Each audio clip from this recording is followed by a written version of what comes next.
akui sebagai dosa. Dan yang keempat, konsekuensi yang terakhir adalah kita hanya beribadah kepada Allah berdasarkan tuntunan beliau. Karena memang beliau itu diutus untuk ngajari kita bagaimana beribadah, bagaimana cara kita beribadah. Kalau beliau tidak menyuruh kita beribadah dengan cara A, ya jangan lakukan itu.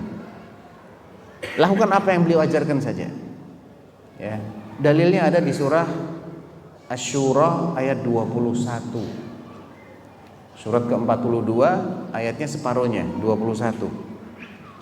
Di situ Allah mengatakan am lahum syuraka syara'u lahum minad dini ma lam ya'dzan bihillah. Ini Allah mencela orang-orang musyrikin. Allah mencela dalam ayat ini orang-orang musyrik karena mereka ini suka mensyariatkan ajaran-ajaran agama dikait-kaitkan dengan Allah tanpa ada izin dari Allah. Syara'u lahum minad dini ma lam ya'dzan bihillah. Jadi yang namanya cara beribadah itu harus ada izin dulu dari Allah. Kan Allah nggak ngomong sama kita.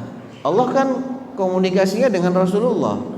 Jadi ya kita satu pintu aja dalam bab ini. Rasulullah ngajarin cara ibadah seperti ini nggak ngajarin, jangan dipakai. Karena nggak mungkin, sekali lagi ya, nggak mungkin kita ini lebih paham cara beribadah kepada Allah daripada Rasulullah. Betul nggak? Nggak mungkin.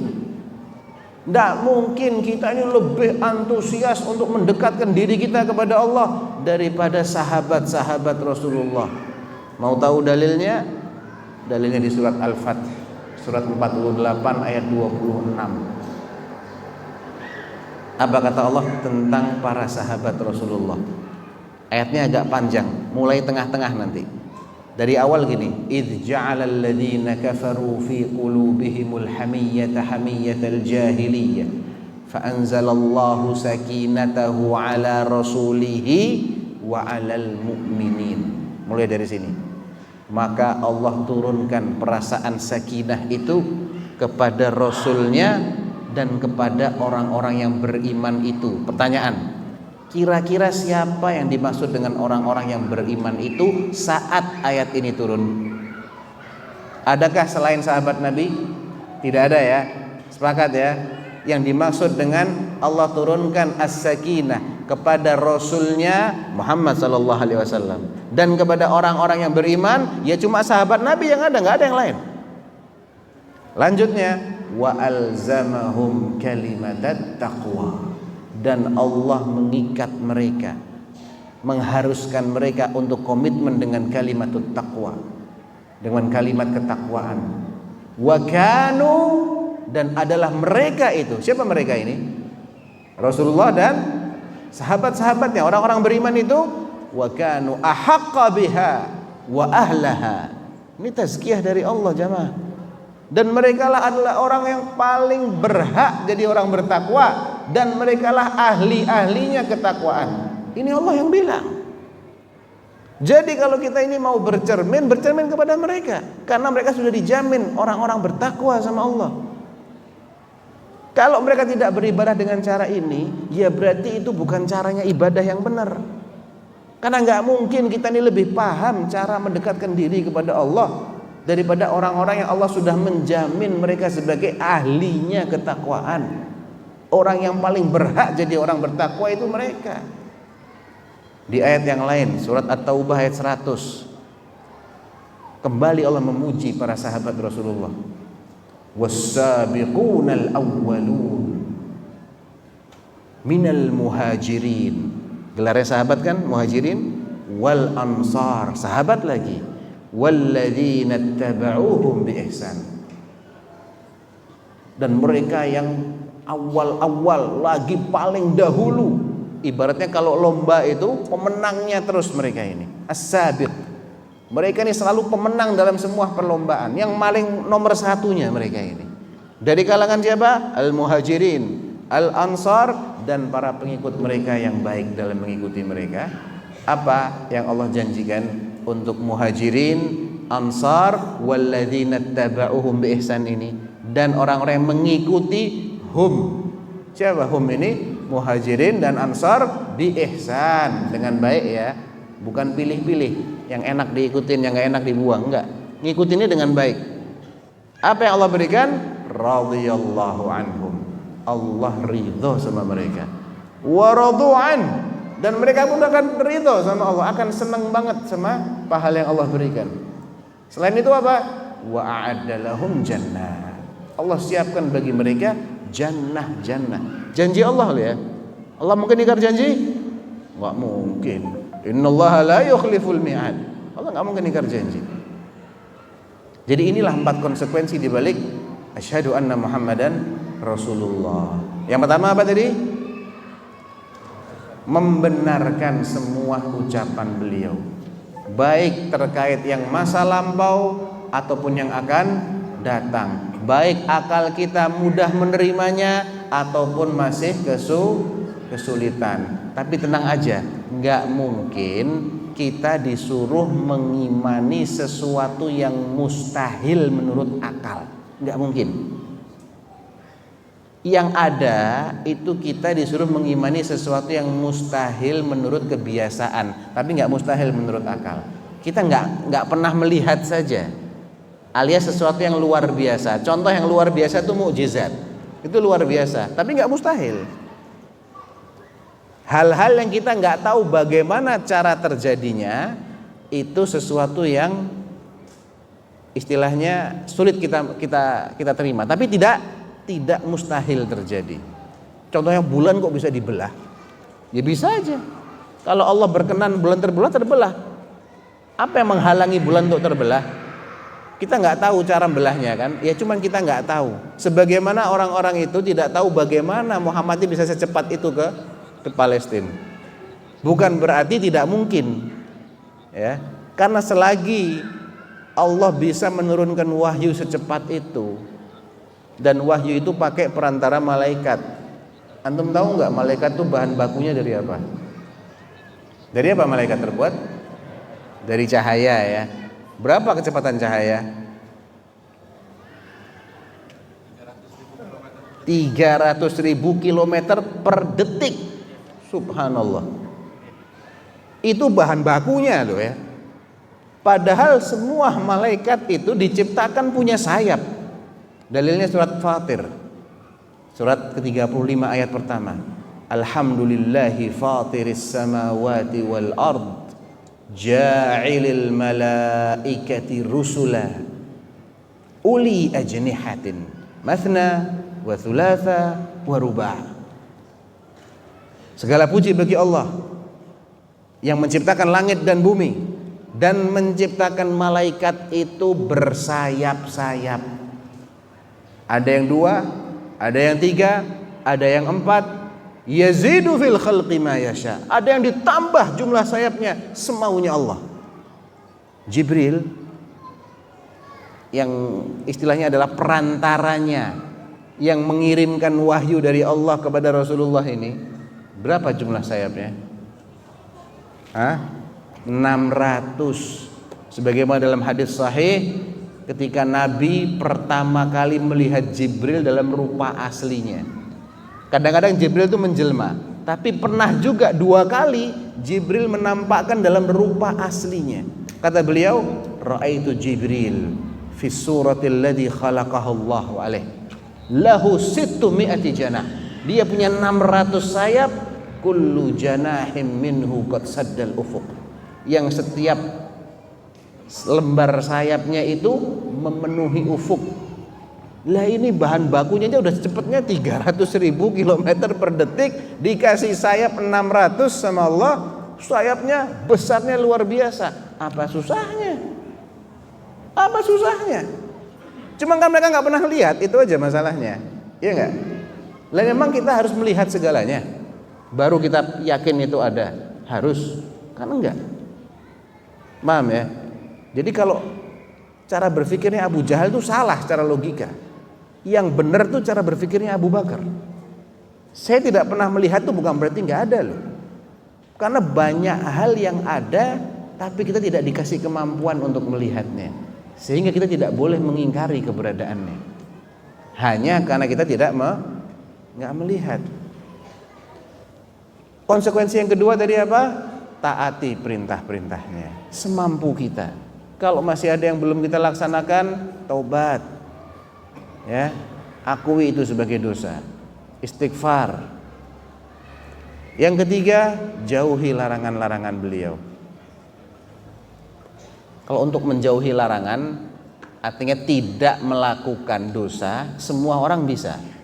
Makanya terkait dengan menghindari dosa itu tidak pakai mastata'tum, karena orang bisa untuk tidak berbuat, tapi belum tentu bisa untuk berbuat, ya enggak? Jangan berbuat, ya udah diem aja, nggak usah berbuat. Itu namanya tidak melakukan. Nah, kalau masih ada yang dilanggar karena dia tergoda oleh dunia, oleh hawa nafsu, oleh syahwat, ya akui sebagai dosa dan cepat-cepat bertaubat. Dan yang keempat apa? Ibadah sesuai yang beliau ajarkan aja sudah cukup. Beliau sudah mengajarkan yang terbaik buat kita. Al-yauma akmaltu lakum dinakum wa atmamtu alaikum ni'mati wa raditu lakumul islam madina. Imam Malik mengatakan, ketika turun ayat ini, kan Allah mengatakan pada hari ini, itu waktu haji wada ya, hari tanggal 10 Dzulhijjah tahun 10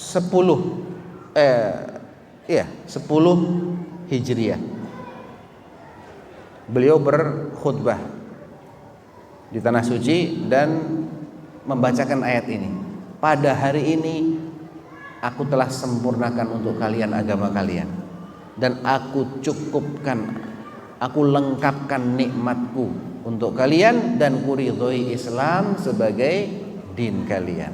Kata Imam Malik, apapun yang tidak pernah beliau ajarkan sebagai bagian dari agama setelah turunnya ayat ini, maka sampai hari ini, sampai hari kiamat nggak boleh kita anggap sebagai bagian dari agama. Artinya apa? Kalau Allah sudah mengatakan Islam sudah sempurna hari itu, maka nggak boleh ditambah-tambah lagi. Ya, nggak boleh ada orang berkeyakinan nggak ada kok ritual ibadah yang itu juga baik untuk kita amalkan walaupun tidak diajarkan oleh Nabi. Nggak boleh ada kata-kata seperti itu, karena ini berarti menganggap Islamnya belum sempurna, atau dia menganggap Rasulullah masih ada yang kelewat belum beliau sampaikan. Padahal Allah sudah mengatakan, ya ayyuhar rasul balligh ma unzila ilaika min rabbik. Wahai Rasul, sampaikan apa yang Allah turunkan kepadamu. Masa iya sih Rasulullah masih menyembunyikan, berani menyembunyikan wahyu Allah? Ya. Di surat apa itu? Atau beliau mengutak-atik wahyunya turunnya A yang disampaikan B? Gak mungkin. Kalau beliau melakukan itu, dicabut nyawanya seketika sama Allah. Walau taqawwala alaina ba'dal aqawil. Lihat ancaman Allah kepada nabinya. Kalau sampai Muhammad ini berani merekayasa sebagian wahyu kami aja, la akhadna minhu bil yamin. Kami akan pegang dia dengan tangan kanan. Maksudnya dengan erat. Tsumma laqata'na minhul watin. Dan kami akan putus urat nadinya. Fama minkum min ahadin anhu hajizin. Dan kalian tidak akan ada yang bisa menghalangi hukuman kami ini.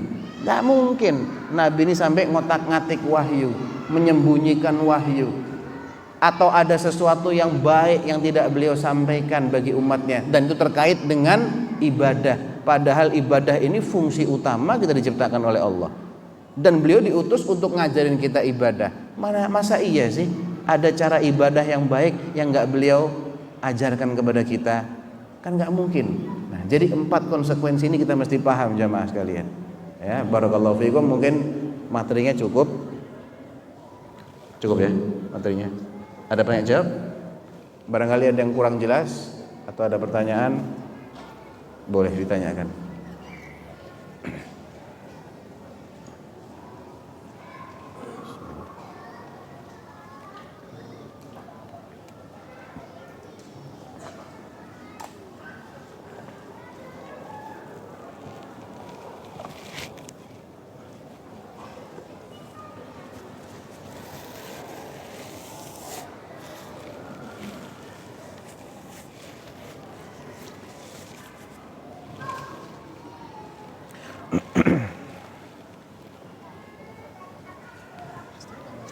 ada hadiah boleh dikasih Baik. pertanyaan jamaah. Baik, sembari menunggu kalau ada pertanyaan, ini ada beberapa hadiah dari panitia. Kita akan buat beberapa pertanyaan ya. Yang mau menjawab angkat tangan terlebih dahulu. Setelah itu baru menjawab. Baik. Pertanyaan yang pertama.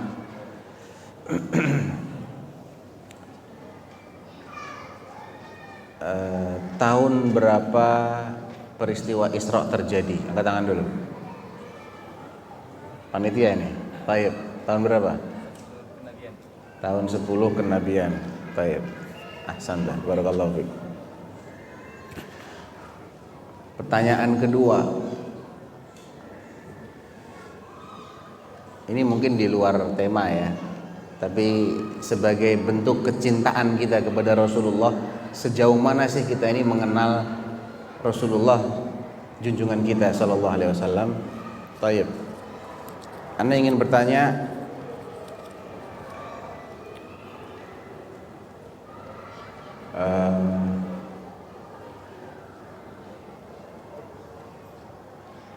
sebutkan nama menantu Rasulullah 3. Ada yang tahu nggak? Menantunya Rasulullah. Abu Bakar menantu Rasulullah. Nah. Bapak 1 Ali, 2 Utsman, 3. Baik, saya kasih hadiah. Ada yang tahu siapa yang ketiga? Siapa suaminya Zainab? Kan putri Rasulullah 3 kan? Ada 4 putrinya Rasulullah ya. Ada Zainab, ada Ruqayyah, ada Ummu Kulthum, ada Fatimah. Ruqayyah Ummu Kulthum dinikahin oleh Utsman. Fatimah Ali. Zainab siapa? Siapa? Kenapa? Nggak ada yang tahu. Katanya cinta Rasul. Bukan. Zaid? Bukan. Kalau ada yang tahu, anak kasih semua nih hadiahnya. Nggak ada yang tahu. Anak jawab ya. Mana? Siapa namanya? Suaminya Zainab yang keras. Umar. Iya. Umar. Salah. Muawiyah. Bukan. Abul As. Ahsan tabarakallahu fiik. Semua dapat ya. Atau anak sisain 2 deh. Enggak apa-apa. Ini anak kasih 1 2 3 4. Wah, antum borong ini hadiahnya. Baik, anak sisain, anak kasih 4 deh. Baik, Abul As ibnu Rabi'. Ya, catat. Ya, Abul As ibnu Rabi', dan dia masuk Islam akhirnya. Awalnya memang musyrik. Awalnya tidak mau masuk Islam, akhirnya pisah sama Zainab. Zainabnya hijrah ke Madinah. Belakangan dia masuk Islam. Abul As ibnu Rabi'. Baik. Dari pernikahan Abul As ibnu Rabi' dengan Zainab ada putrinya Rasulullah. Cucunya. Siapa yang tahu namanya? Dan dia pernah Umamah, Masya Allah. Dapat lagi antum. Wah, antum borong nih hadiahnya. Tadi 1 2 taib. Nah, Umamah itu, kenapa? Umamah itu pernah sholat digendong sama Rasulullah. Ketika Rasulullah mau ruku atau mau sujud, ditaruh. Nanti waktu berdiri digendong lagi. Itu Umamah. Ya, Umamah bint Abil As ibn Rabi'. Cucu Rasulullah dari putri beliau yang namanya siapa? Zainab. Baik. Sekarang cucu Rasulullah dari Fatimah. Sebutkan. 3. Mesti cuma 2 ingatnya. Anak maunya 3. Ayo, 2 sudah ma'ruf banget nih, udah terkenal banget yang 2 ini. Hasan, Husain. Umar. Dari Fatimah loh. Itu anaknya Ali ya, tapi bukan dari Fatimah. Sebetulnya ada 4 anaknya Ali dari Fatimah itu ada 4. Yang terkenal 2 ini memang. Ada satu perempuan dikawin sama Umar. Siapa namanya? Hasan, Husain, perempuan nih, satu lagi. Bukan Ummu Kulthum. Ya udah, akhirnya bagi 2 berarti. Antum satu lagi yang bilang Ummu Kulthum tadi, ya. Baik. Ini ada pertanyaan.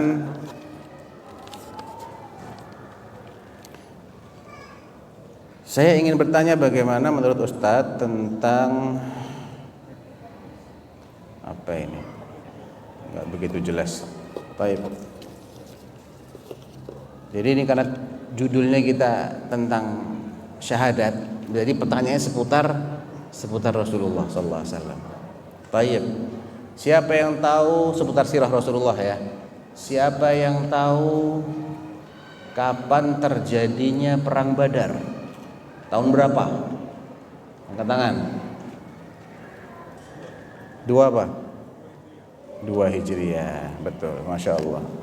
Siapa yang tahu kapan terjadinya perang Ahzab, perang Khandaq, tahun berapa? 5 apa? Masya Allah, tahun 5 Hijriah. Udah habis hadiahnya. Masih ada ini?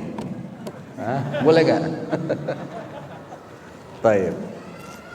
Ya, insya Allah cukup ya. Barangkali ada yang mau ditanyakan?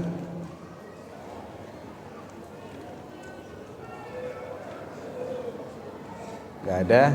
Alhamdulillah. Berarti insya Allah paham semua ya. Mudah-mudahan majelis kita pada siang hari ini diberkati oleh Allah. Hah? Oh, mau tanya? Boleh. Silakan Pak. Ada pertanyaan? Baik. Mau pakai mic? Assalamualaikum warahmatullahi wabarakatuh. Saya sebenarnya bicaranya ini berhubungan dengan tema kali ini itu asyhadu anna Muhammadar Rasulullah Sallallahu alaihi wasallam. Berhubungan dengan 2 kalimat syahadat yang sering kita baca. Mungkin jika kita baca itu asyhadu an la ilaha illallah wa asyhadu anna Muhammadar Rasulullah. Yang artinya bersaksi bahwa Tuhan Allah sesungguhnya aku bersaksi bahwa Muhammad Rasulullah. Di sini kenapa kita bersaksi padahal kita sendiri mohon maaf tidak mengetahui kenapa bersaksi bahwa Tuhan Allah itu Tuhan kita bersaksi padahal kita tidak mengetahui, tidak menyaksikan. Kenapa tidak bersumpah atau berjanji? Itu ada pertanyaan ini. Ya. Dan penjelasannya kepada Ustaz. Baik. Assalamualaikum warahmatullahi wabarakatuh. Baik. Nah, ini pertanyaannya Masya Allah ini. Ya, ini menunjukkan yang bertanya ini memperhatikan dari tadi. Ini pertanyaan cerdas. Ya. Jadi kenapa kita bersaksi bahwa tidak ada yang berhak diibadahi kecuali Allah dan Muhammad adalah Rasulullah, padahal kita nggak pernah ketemu Allah, nggak pernah ketemu Rasulullah, nggak pernah melihat Allah, nggak pernah melihat Rasulullah. Saya koreksi sedikit Pak ya pertanyaannya ya. Kalau kita tidak mengetahui itu malah salah Pak. Kita nggak pernah lihat yang betul. Tapi kenapa kita mau jadi saksi? Karena kesaksian itu syaratnya ilmu, bukan harus melihat. Saya tanya, Bapak punya akal nggak? Pernah melihat akalnya Bapak? Pernah melihat akalnya Bapak? Ruh pernah melihat Pak? Nah, berarti untuk menjadi saksi tidak harus kita lihat. Yang penting kita yakin, kita tahu aja. Dan untuk mengetahui itu cukup ada bukti-buktinya. Bukti-bukti keberadaan Allah sangat banyak sekali. Ya. Wa kam di surat Yusuf itu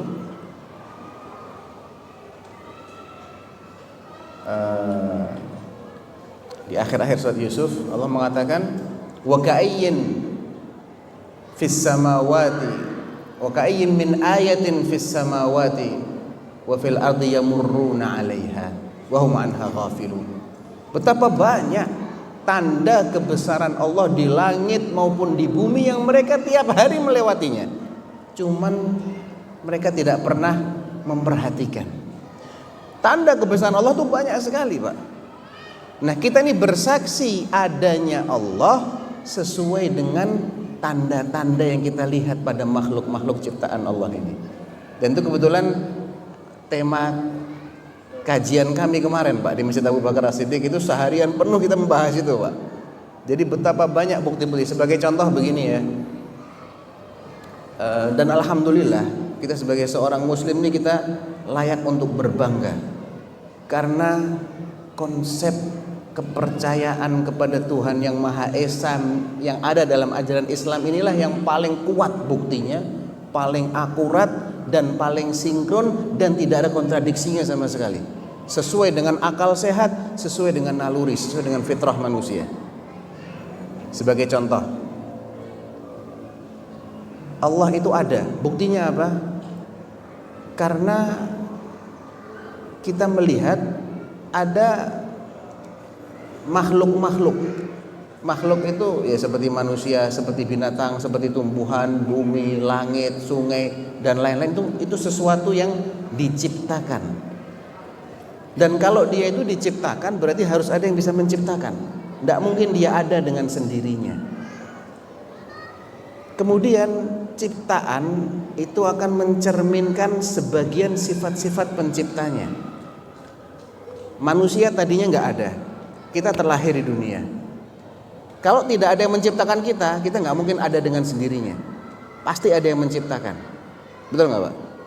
Nah, kita ini punya sifat-sifat. Kita punya sifat mendengar, melihat, berbicara, punya keinginan, bisa berpikir, punya ilmu, macam-macam. Kalau kita bisa punya sifat-sifat seperti ini, berarti yang menciptakan kita harus juga punya sifat-sifat seperti ini, karena adalah sifat-sifat baik. Bisa melihat lebih baik daripada buta, bisa mendengar lebih baik daripada tuli, bisa berbicara lebih baik daripada bisu. Yang menciptakan kita harus punya sifat-sifat seperti ini, karena kalau dia nggak punya, dia nggak bisa ngasih. Itu logika juga, Pak. Ya, coba cari agama yang mengajarkan bahwa Tuhannya punya sifat mendengar, melihat, berbicara, berkehendak, kuat, tahu segalanya. Kemudian dia tidak tidur, dia tidak ngantuk, dia senantiasa mengurus makhluknya, dia maha besar, maha luas, karena dia menciptakan segalanya, termasuk langit yang luas ini. Kalau dia bisa menciptakan makhluk yang besar seperti langit, yang luas, dia harus punya sifat besar, dia harus punya sifat luas. Cari agama yang ngajarin kita bahwa sifat-sifat Tuhannya seperti ini selain Islam, gak mungkin ada. Gak mungkin ada. Nah, jadi ini bukti-bukti, Pak. Bukti. Dengan ini semua kita bersaksi Allah itu ada. Kita gak pernah melihat, gak masalah. Gak ada masalah. Karena sekali lagi kita tidak harus bisa melihat semuanya. Memang kita dikasih keterbatasan sama Allah. Penglihatan kita ini sangat-sangat terbatas. Jangankan yang ghaib, Pak, yang kelihatan mata aja, Pak, nih ya. Ini tiang nih, Pak. Bapak kan bisa melihat nih tiang. Ya. Ini terdiri dari campuran. Ada besi, ada semen, ada kerikil, ada pasir. Kira-kira tahu nggak kita komposisinya berapa? Nggak tahu. Padahal kita bisa melihat.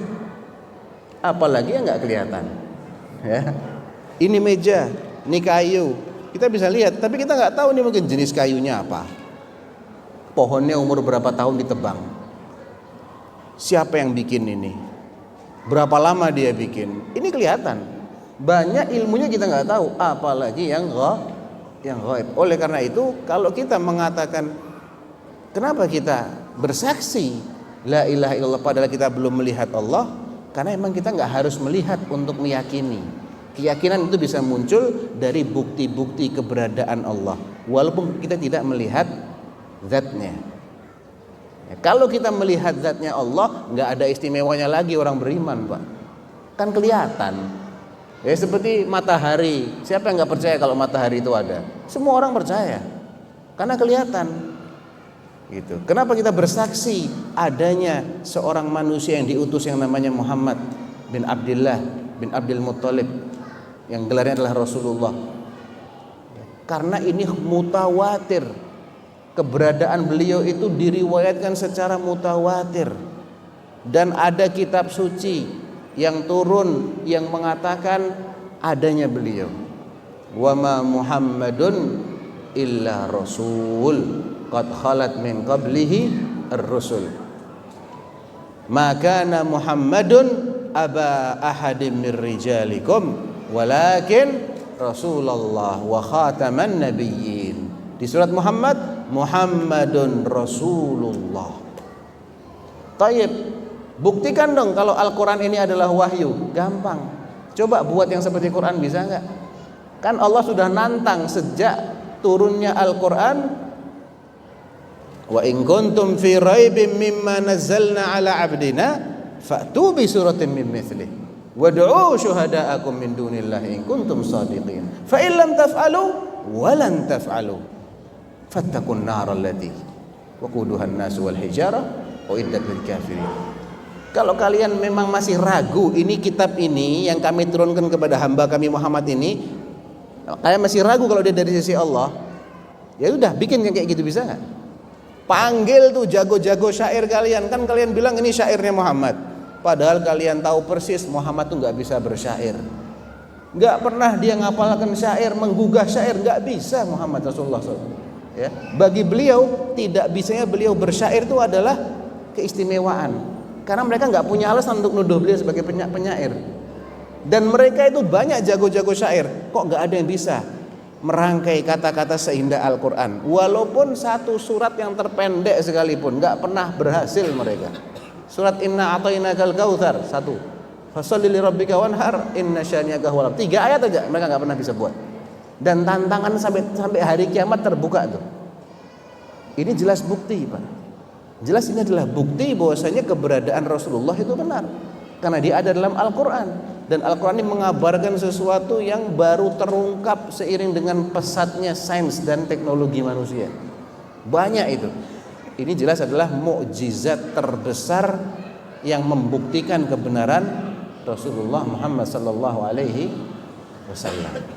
Berangkat dari itu semua, tanpa ragu sedikit pun kita katakan asyhadu an la ilaha illallah wa asyhadu anna Muhammadan Rasulullah.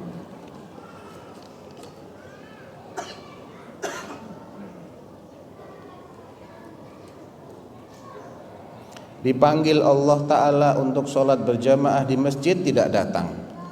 Diperintah atasan sholat berjamaah di masjid, langsung berangkat.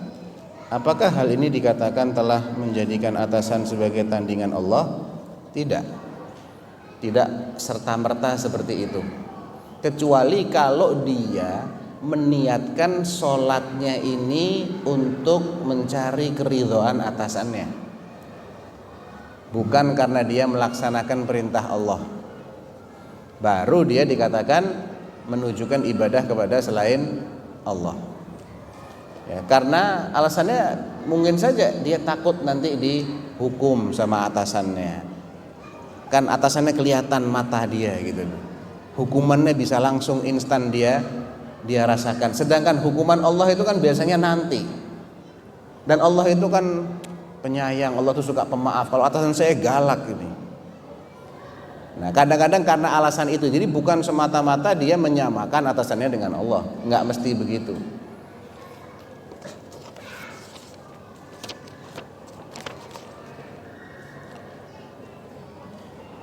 Mana ucapan yang lebih utama antara kalimat Masya Allah dengan Barakallahu Fiik di saat kita melihat sesuatu yang menakjubkan atau nikmat yang ada di saudara kita? Yang lebih ditekankan adalah mendoakan keberkahan, ya, agar tidak terkena apa istilahnya ain, kena mata, ya. Tapi mengucapkan Masya Allah juga bagus, sebagaimana di surah Al-Kahfi, walaula idh dakhalta jannataka qulta ma syaa Allah la quwwata illa billah. Ya, jadi dua-duanya bagus, tapi secara khusus ketika kita melihat sesuatu yang menakjubkan kita, doakan keberkahan di situ. Awas kena itu, hati-hati. Dan saya pernah melihat suatu potongan video yang menjelaskan bahwa kalimat Masya Allah yang kita ucapkan ketika melihat suatu nikmat pada saudara kita itu menyelisihi sunnah dari yang seharusnya adalah kita mendoakan dengan yang semisal barakallahu fiik. Kalau menyelisihi sunnah sih insya Allah enggak ya, itu boleh. Kalau dibilang menyelisihi sunnah, saya nggak tahu dari sisi mana menyelisihi sunnahnya.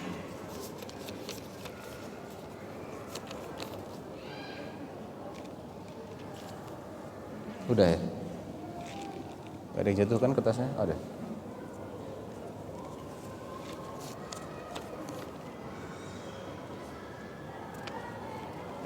Sebentar.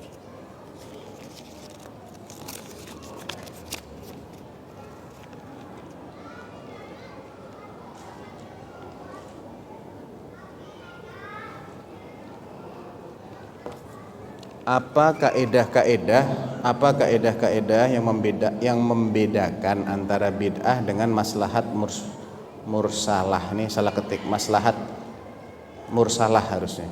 Tertulisnya maslahat mursadat. Yang ada yang betul maslahat mursalah. Jadi antara bid'ah dengan maslahat mursalah itu ada persamaan tapi ada perbedaan. Persamaannya kedua-duanya sama-sama tidak dijumpai di masa Rasulullah. Ya, itu persamaan antara sesuatu yang dikategorikan sebagai bid'ah atau dikategorikan sebagai maslahat mursalah. Sebelum kita bahas ini, apa sih maslahat mursalah itu? Mungkin ada yang baru dengar ya. Itu adalah istilah dalam ilmu usul fikih. Termasuk dalam dalil yang dijadikan oleh sebagian ulama sebagai dalil. Dalil itu ada yang disepakati sebagai dalil, yaitu 3. Al-Quran, hadis yang sahih, atau ijma. Ini semua ulama sepakat menjadikannya sebagai dalil. Ada beberapa dalil yang dijadikan dalil oleh sebagian ulama tapi tidak dijadikan dalil oleh ulama yang lain. Di antara dalil-dalil yang tidak disepakati sebagai dalil tadi, ada yang namanya maslahat mursalah. Artinya apa sih maslahat mursalah? Pertama, maslahat tahu ya, artinya maslahat kebaikan, kemaslahatan. Nah, kemaslahatan itu terbagi menjadi 3 nih jamaah.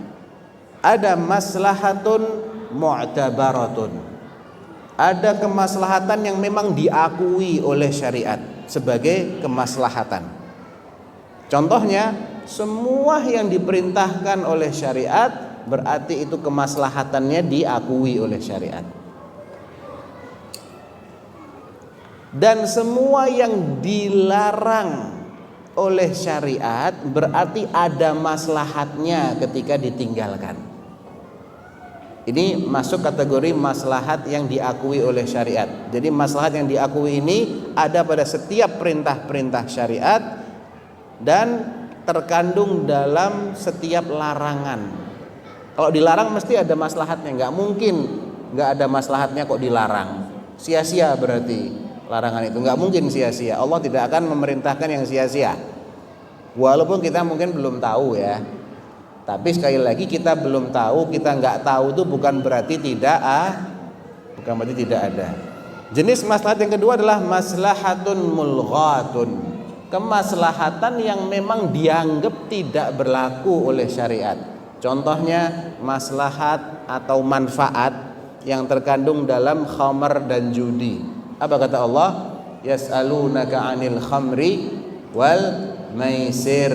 Mereka bertanya kepadamu tentang khamr dan judi. Qul, jawab, fihima, pada keduanya, pada khamr dan judi itu, qul fihima itsmun kabirun, dosa besar ada di situ. Cuman dosa, nggak ada maslahatnya? Ada maslahatnya.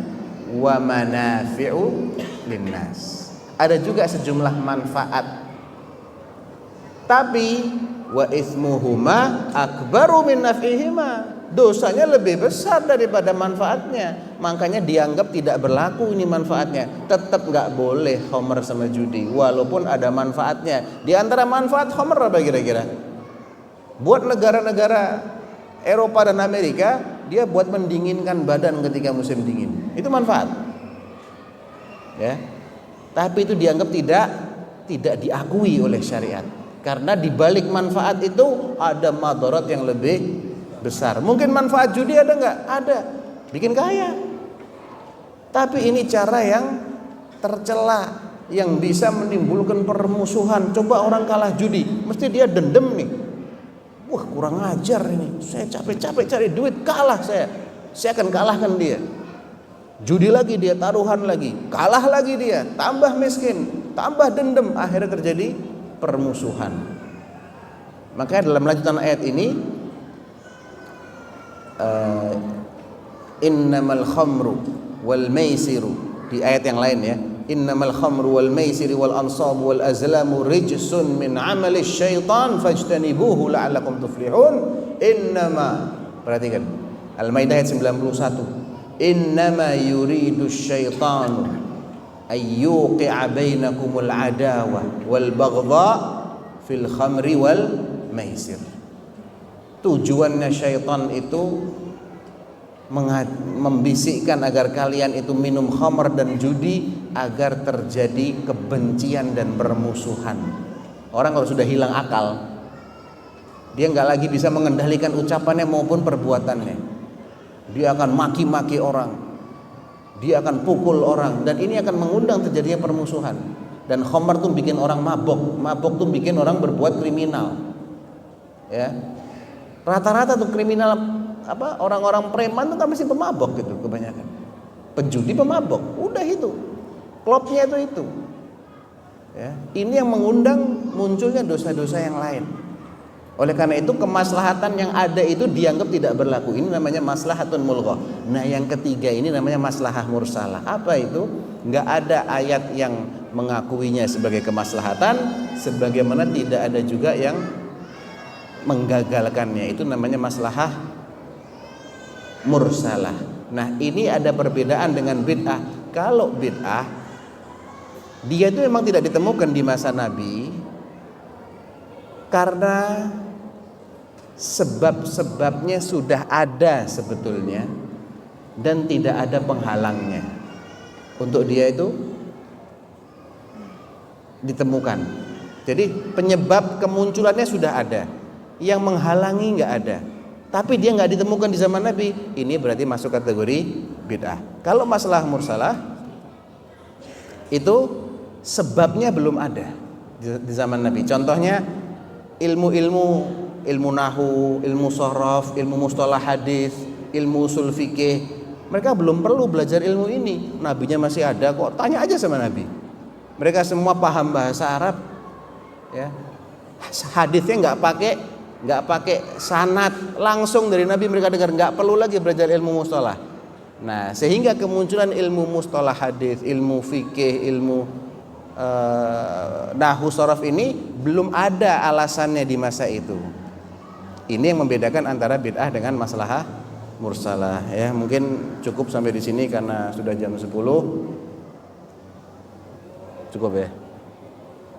Cukup ya Pak ya? Soalnya ngejar pesawat Pak. Ya, insya Allah lain kali kita bisa ketemu lagi. Yang benar dari Allah Subhanahu Wa Taala, yang salah dari saya sendiri. Saya ucapkan jazakumullah khairan kepada jamaah sekalian, kepada panitia, kepada perwakilan dari Polda Bengkulu, dari Pemprov Bengkulu. Mudah-mudahan Allah menerima kehadiran kita ini sebagai amal soleh. Allahumma ja'al ijtima'ana hadza ijtima'an marhuma wa tafarruqana min ba'dihi tafarruqan ma'suma wa la taj'al fina wa la ma'ana wa la bainana syaqiyan wa la mahruma. Subhanakallahumma rabbana wa bihamdik asyhadu an la ilaha illa anta astaghfiruka wa atubu ilaik. Wa akhiru da'wana alhamdulillahi rabbil alamin. Assalamualaikum warahmatullahi wabarakatuh.